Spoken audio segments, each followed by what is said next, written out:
ಹೊಸಪೇಟೆ ನಗರದ ಸರ್ಕಾರಿ ಹಿರಿಯ ಪ್ರಾಥಮಿಕ ಶಾಲೆ ಸಿಎಸ್ ಕಬ್ಬೇರಹಟ್ಟಿ ರಿಟೇಕ್ ಸಿಎಸ್ ಕಬ್ಬೇರಪೇಟೆಯಲ್ಲಿ ಕಿರ್ಲೋಸ್ಕರ್ ಫೆರಸ್ ಗ್ರಾಮೀಣಾಭಿವೃದ್ಧಿ ಟ್ರಸ್ಟ್ ವತಿಯಿಂದ ರೋಟರಿ ಕ್ಲಬ್ ಹಂಪಿ ಪಲ್ಸ್ ಅವರ ಮೂಲಕ ನಿರ್ಮಾಣ ಮಾಡಿದ ಹೈಟೆಕ್ ಶೌಚಾಲಯ ಉದ್ಘಾಟನೆ, ಎಲ್ಕೆಜಿ ಮತ್ತು ಯುಕೆಜಿಯ ತರಗತಿಗಳ ಪ್ರಾರಂಭ ಮತ್ತು ಎಲ್ಕೆಜಿ ಮಕ್ಕಳಿಗೆ ಪಠ್ಯಪುಸ್ತಕ ವಿತರಣೆ ಕಾರ್ಯಕ್ರಮ ಆಯೋಜಿಸಲಾಗಿತ್ತು.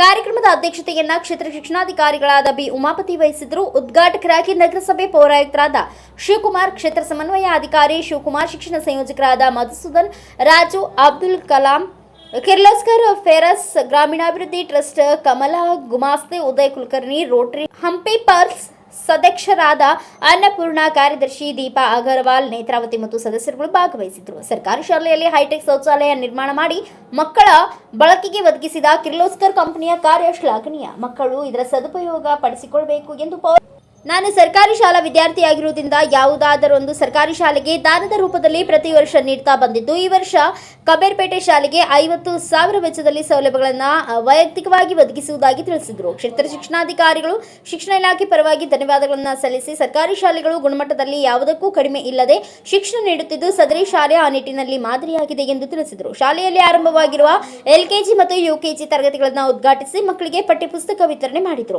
ನಾನು ಕೂಡ ಸರ್ಕಾರಿ ಶಾಲೆಯಲ್ಲಿ ಓದಿದ್ದು, ಹಾಗಾಗಿ ನನ್ನ ಸಂಬಳದ 10% ಮೊತ್ತವನ್ನು ಯಾವಾಗಲೂ ನಾನು ಪ್ರತಿ ವರ್ಷ ಒಂದು ಶಾಲೆಗೆ ನಾನು ಮೀಸಲಿಡ್ತೀನಿ. ಹಾಗಾಗಿ ಇದಕ್ಕಿಂತ ಮುಂಚೆ ನಾನು ಟೀಚರ್ ಅಂದರೆ ನಮಗೆ ಲರ್ನಿಂಗ್ ಮೆಟೀರಿಯಲ್ಸ್ ಬೇಕಾಯ್ತು. ಧಾರವಾಡದಲ್ಲಿ ಮೆಟೀರಿಯಲ್ಸ್ ಸಿಗ್ತವೆ. ಸುಮಾರು ಒಂದು 40,000 ರೂಪಾಯಿದು ಮೆಟೀರಿಯಲ್ಸ್ನ ನಮ್ಮ ಅರಿಯಮ್ಮನಹಳ್ಳಿ ಶಾಲೆ ಕೊಟ್ಟಿದ್ದೆ. ಅದಾದ ನಂತರ ಕಾರಿಗ್ನೂರು ಶಾಲೆಗೆ ಹೋದ ವರ್ಷ ಕೊಟ್ಟಿದ್ದೆ. ನಂತರ ಈ ಶಾಲೆಗೆ ಅದೇ ಸೇಮ್ 40,000 ಮೊತ್ತದ ಮೆಟೀರಿಯಲ್ಸನ್ನು ನನ್ನ ವತಿಯಿಂದ ಮಕ್ಕಳಿಗೆ ಏನು ಬೇಕು ಅಂದರೆ ಮಕ್ಕಳಿಗೆ ಏನಾದರೂ ವೈಯಕ್ತಿಕವಾಗಿ, ಯಾಕಂದ್ರೆ ನಾನು ಸರ್ಕಾರಿ ಶಾಲೆಯಲ್ಲಿ ಓದಿ ಬೆಳೆದಿರೋದ್ರಿಂದ ನನ್ನ ಮಕ್ಕಳಿಗೆ ನನ್ನ ವೈಯಕ್ತಿಕ ಸಂಪಾದನೆಯಲ್ಲಿ 10% ಮೊತ್ತವನ್ನು ಪ್ರತಿ ವರ್ಷ ತೆಗೆದಿಡ್ತೀನಿ. ಹಾಗಾಗಿ ಆ ಮಕ್ಕಳಿಗೆ ಏನು ಬೇಕು ಅನ್ನೋದ್ರ ಬಗ್ಗೆ ಶಿಕ್ಷಕರು ಒಂದು ಚಿಂತನೆ ಮಾಡ್ರಿ. ಕಂಪ್ಯೂಟರ್ ಬೇಕಾ ಅಥವಾ ಏನು ಬೇಕು, ಅವ್ರಿಗೇನು ಲರ್ನಿಂಗ್ ಮೆಟೀರಿಯಲ್ ಏನು ಬೇಕಾಗುತ್ತೆ ಅಂತ ಅನ್ನೋದ್ರ ಬಗ್ಗೆ ಒಂದು 40,000 ರಿಂದ 50,000 ರೂಪಾಯಿ ಒಳಗಡೆ ಏನೋ ಪ್ರಾಜೆಕ್ಟ್ ಕೊಟ್ಟರೆ ನಾನು ಅದನ್ನ ಬೇರ್ ಮಾಡ್ತೀನಿ ಅಂತ ಹೇಳ್ತಾ, ಆ ಶಕ್ತಿಯನ್ನು ಕೊಡಲಿಕ್ಕೆ ಕನ್ನಡ ಶಾಲೆ ಅಂತೀವಿ ನಾವು. ಕನ್ನಡ ಶಾಲೆಯಲ್ಲಿ ನಾವು ಅದ್ಭುತವಾಗಿ ಕಲಿಯೋದು.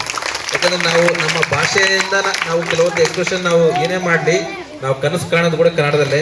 ನಮ್ಮ ಮಾತೃಭಾಷೆ ಯಾವ ಭಾಷೆ ಇರುತ್ತೆ ಆ ಭಾಷೆಯಲ್ಲಿ ಮಾತ್ರ ನಾವು ಕನಸು ಕಾಣಕ್ಕಾಗತ್ತೆ. ನಮ್ಮ ಭಾಷೆಯನ್ನು ಸರಿಯಾಗಿ ಕಲ್ತ್ಕೊಳ್ಳದೆ ಇನ್ನೊಂದು ಭಾಷೆನ ಅರ್ಥ ಮಾಡ್ಕೊಳ್ಳೋಕ್ಕಾಗಲ್ಲ. ಹಾಗಾಗಿ ಚಿಂತನೆಗಳಾಗಿರ್ಲಿ ಅಥವಾ ಮನಸ್ಥಿತಿ ಆಗಿರ್ಲಿ, ಭಾಷೆ ಯಾವ್ದು ಇಂಪಾರ್ಟೆಂಟ್ ಅಲ್ಲ, ನಾಲೆಡ್ಜ್ ಯಾರಿಗಿರುತ್ತೆ ಅವ್ರು ಇಂಪಾರ್ಟೆಂಟ್ ಆಗುತ್ತೆ. ಯಾಕಂದ್ರೆ ನಮ್ಮ ಜೊತೆಗೆ ನಮ್ಮ ಜೊತೆಲೆ ಕಾನ್ವೆಂಟ್ ಓದಂಥ ಮಕ್ಕಳು ಇನ್ನೂ ಇದ್ದಾರೆ. ಅವ್ರ ಜೊತೆ ನಾವು ಕೂಡ ಕಾಂಪಿಟೇಷನ್ ಆಗಿ ಬೆಳೆದಂತಾರೆ.